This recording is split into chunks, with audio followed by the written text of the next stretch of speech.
Après 4 mois de lutte contre les terroristes dans l'est du Burkina Faso, le retour du 3e groupement des unités mobiles d'intervention est célébré ce 7 mars 2025 à Ouagadougou, cette mission ayant impliqué des combats intenses visés à reprendre le contrôle de zones précédemment sous l'emprise des groupes armés. Le retour des unités survient dans un contexte de réajustement sécuritaire au sein de l'Alliance des États du Sahel, qui reprend sa stratégie antiterroriste après son retrait de la CEDEAO.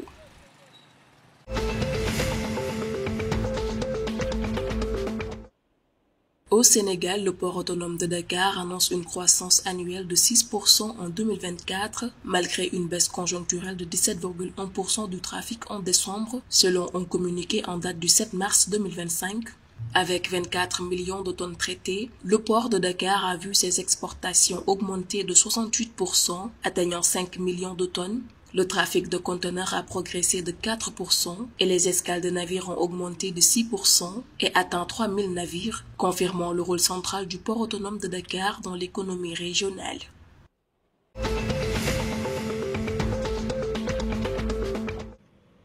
Au Mali, à partir du 1er avril 2025, les véhicules gros porteurs hors normes et en surcharge seront interdits sur le réseau routier national suite à une décision du Conseil des ministres le 12 février 2025. Cette mesure annoncée le 7 mars 2025 vise à protéger le réseau des dommages causés par ces véhicules, particulièrement ceux en provenance des ports maritimes. Un délai de sensibilisation de 3 mois est accordé aux transporteurs et chargeurs pour se conformer à la réglementation.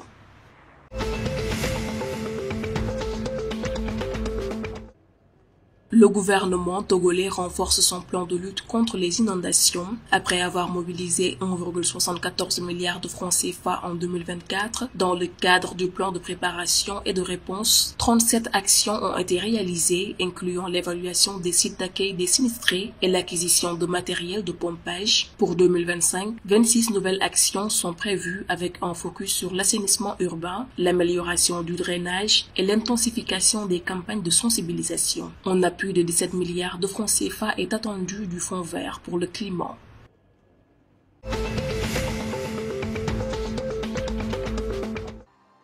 Le Nigeria, avec les Super Falcons, classé 36e au rang mondial, reste la meilleure nation africaine selon le classement FIFA féminin de 2025.